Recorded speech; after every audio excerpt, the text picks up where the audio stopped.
Hello కానమూకు కథావచనం మోహనవచనం పరిజ్ఞాన హితబాండం నిత్య చదువరి శ్రోతలకు ఆహ్వానం నమస్కారం. చదవదగునెవరు రాసిన తదుపరి చదివిన వెంటనే మరువక పలువురికి వినిపింపబూనిన అది ఏ పరిజ్ఞాన హితబాండమౌపో మహిళ మోహనవచనమై విరాజిల్లు. పరిజ్ఞాన హితబాండం లక్ష్యం ప్రతివారీ సమాచార హక్కు ఆస్ఫూర్తితోనే ఇప్పుడు కాలంతో మారిన తిండి కథ. ఈ అంశాన్ని మీ కానమోకు కథ వచ్చిన శ్రోతలకు మీ కానమోకు స్వరంలో ఇప్పుడు వినిపిస్తాను, వినండి. కాలంతో మారిన తిండి కథ. ఇక వినండి. శరీరం బేషుగ్గా ఉండాలంటే అది ఆరోగ్యంగా ఉండటం చాలా అవసరం. ఎప్పుడూ ఉత్సాహంగా ఉల్లాసంగా ఉండాలంటే మనసొక్కటే సరిపోదు, శారీరక ఆరోగ్యం కూడా చాలా అవసరం. అందుకే ఇప్పుడు ఆరోగ్యంపై అందరికీ శ్రద్ధ పెరిగిపోయింది. ఫలితంగా మన భోజనం ప్లేట్లో చాలా మార్పులు వచ్చేసాయి. ఇప్పుడు మనం తినేవన్నీ ఇడ్లీ, చపాతీ, దోశ, పూరి, బోండాలు కాదు. కార్బోహైడ్రేట్లు, విటమిన్లు, పీచు పదార్థాలు, ముద్దపప్పు, ఆవకాయ, పులుసు, పచ్చడి వాటి స్థానంలో ఆరోగ్యంగా ఉండేందుకు, ఆరోగ్యం పాడైతే నిద్ర పట్టేందుకు, రక్తహీనత లేకుండా, తలనొప్పి రాకుండా, గుండెపోటు దరిచేరకుండా, క్యాన్సర్ కబళించకుండా అంటూ రకరకాల ఆహార పదార్థాలు వచ్చేసాయి. మనకు తెలియకుండానే మనం తినే కంచం రూపం మారిపోయింది, అందులో ఉండే పదార్థాలు కూడా. భోజనం ప్లేటు వంటగది నుండి బయటికి వచ్చేసి చాలా రోజులైంది. తోపుడు బళ్ళు, టిఫిన్ స్టాళ్ళు, చిన్న పెద్ద హోటళ్ళు, వాటిల్లో ఆహారం ఆరోగ్యం పేరుతో పెద్ద వ్యాపారమే జరుగుతుంది.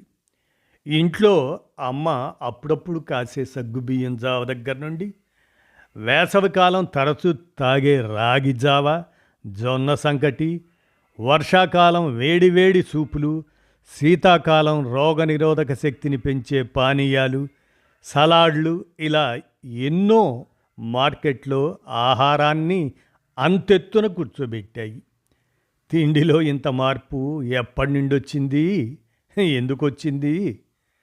1991 నుండి.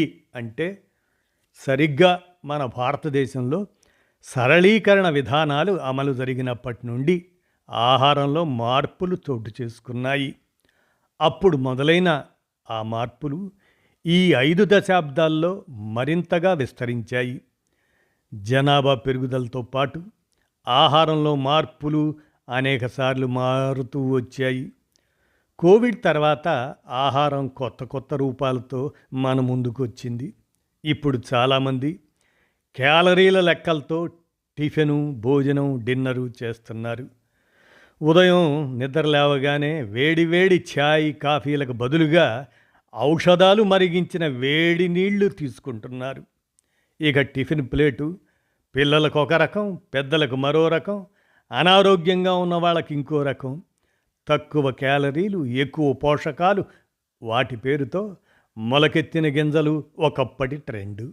ఇప్పుడు ఓట్స్, జావలు, డ్రై ఫ్రూట్స్, రంగురంగుల పళ్ళు, కూరగాయలు, ఆకుకూరలు, పచ్చవి, సగం ఉడకబెట్టినవి, వేళ్ళు, కాడలు, ఆకులు, పూలు, కాయలు, పళ్ళ రసాలు, కూరగాయ జ్యూసులు. ఈ జాబితా చాలా పెద్దదే. United Nations Food and Agriculture Organization ప్రకారం ఏదైనా ఆహారాన్ని 6 గ్రూపులుగా విభజించవచ్చు. అవి ధాన్యం, బియ్యము, గోధుమలు, మొక్కజొన్న, ఇతర తృణధాన్యాలు. ఇక పాడి, గుడ్లు, పాలు, జంతువుల కొవ్వులు.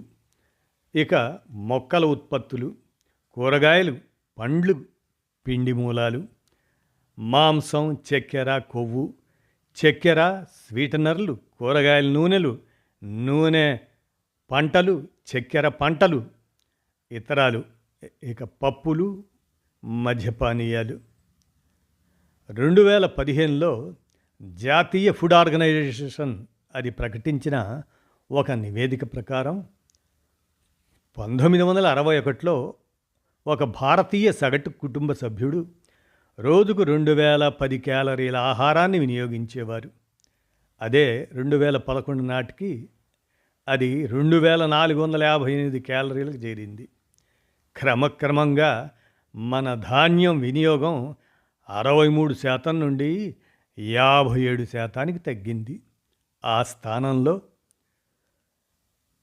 పాడి, గుడ్లు, మొక్కల ఉత్పత్తుల వినియోగం రెండింతలు పెరిగింది.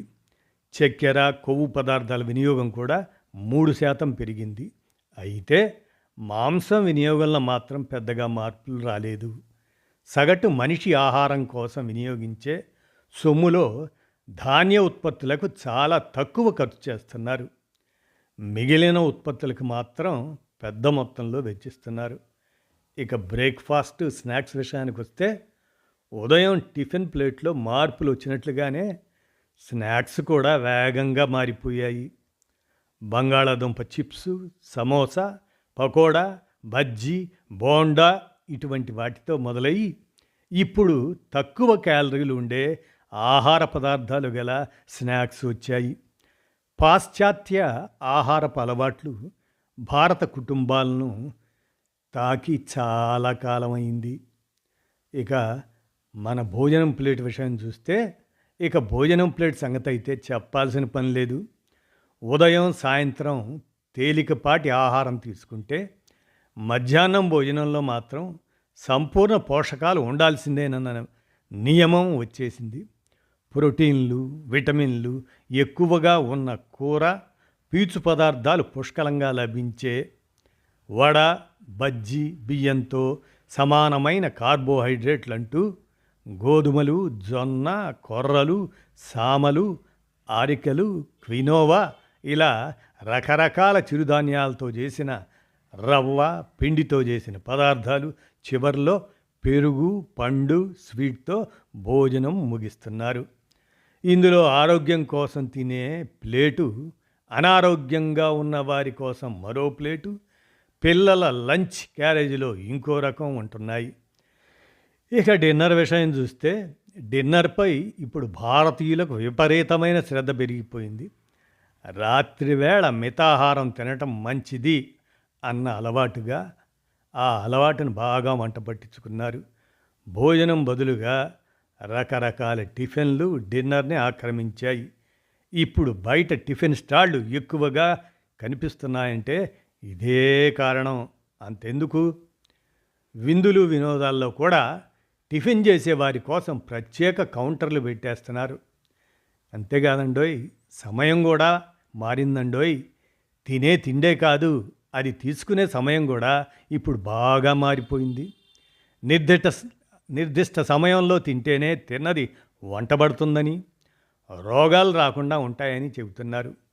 ఒకప్పట్లా హోటళ్లలో అన్ని వేళలా భోజనం అందుబాటులో ఉండటం లేదు. సమయం దాటితే దొరకటం కష్టము అన్న పరిస్థితి వచ్చేసింది. ఈ మార్పు ఎక్కడికి దారితీస్తుంది? మన దేశంలో రెక్కాడితే కాని డొక్కాడని కుటుంబాలు ఎక్కువ. చాలీ చాలని జీతాలతో బతుకులు వెళ్ళదీసే జనాభా కోకొలలు. ఉండటానికి ఇల్లు లేని వారి జనాభా కోట్లలో ఉంటుంది.